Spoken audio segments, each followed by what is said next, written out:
ఇంకెరోజు 5వ తేదీ జూన్ నెల 2024 బుధవారం. ఇంకెరోజు మనం మదనపల్లి మార్కెట్లో టొమాటో స్టాక్ అంటే దిగుమతి నెల వచ్చి మనం ఏ వాళ్ళ తెలుసుకుందామండి. అంటే దిగుమతి నెలతో పోల్చుకుంటే ఎక్కువ వచ్చిందా తక్కువ వచ్చిందా వెయిట్ అని ఏ వాళ్ళ తెలుసుకుందామండి. తెలుసుకునే ముందు ఇంకా మన ఛానల్ సబ్స్క్రైబ్ చేసుకోలేదా? ఇంకేంది కావాల్సిన ప్లీజ్ లైక్ ప్లస్ సబ్స్క్రైబ్ చేసుకోండి. ఇంకా మన ఛానల్ సబ్స్క్రైబ్ చేసుకోకుండా అలాగే వేయడం లైక్ చేయకుండా చూస్తుంటే వెంటనే లైక్ ప్లస్ సబ్స్క్రైబ్ చేసుకోండి. ఇంకా విషయానికి వస్తే తెలిసిందే కదా, మదనపల్లి మార్కెట్లో సుమారుగా ఒక 29, 31, 32, 33 అయితే ఉన్నాయి. దిగుమతుల గురించి మాట్లాడుకోవాల్సి వస్తే దిగుమతులు ఎండ్తో పోల్చుకుంటే మనం ముందుగా జీపీఆర్ మండి లైన్ మాట్లాడుకోవాలి. ఇక్కడ చూసుకుంటే దిగుమతి అయితే పెరిగింది. అలాగే సేమ్ ఇక్కడ టీవీఎస్ మైన్లో కూడా ఎండ్తో పోల్చుకుంటే దిగుమతి అయితే పెరిగింది. నిన్న ఏం జరిగిందంటే అన్ని మండీలకి నిన్నైతే దిగుమతి తగ్గింది నిన్న మాత్రం. సో ఈరోజు అన్ని మండీలకి ఎంతో పోల్చుకుని దిగుమతి పెరిగింది. ఓవరాల్గా చూసుకుని ఎంతో పోల్చుకుని దిగుమతి అయితే పెరిగింది.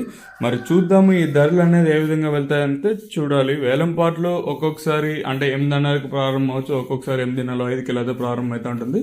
ఓవరాల్గా చూసుకుంటే నిన్న భారీ స్థాయిలో దిగుమతి తగ్గింది, కానీ ఈరోజు అదే స్థాయిలో పెరగలేదని. కాకపోతే ఎంతో పోల్చుకుంటే పర్వాలేదు దిగుమతి అయితే పెరిగింది. మరి చూద్దాము ఈ ధరలు అనేది ఏ విధంగా వెళ్తాయంటే చూడాలి.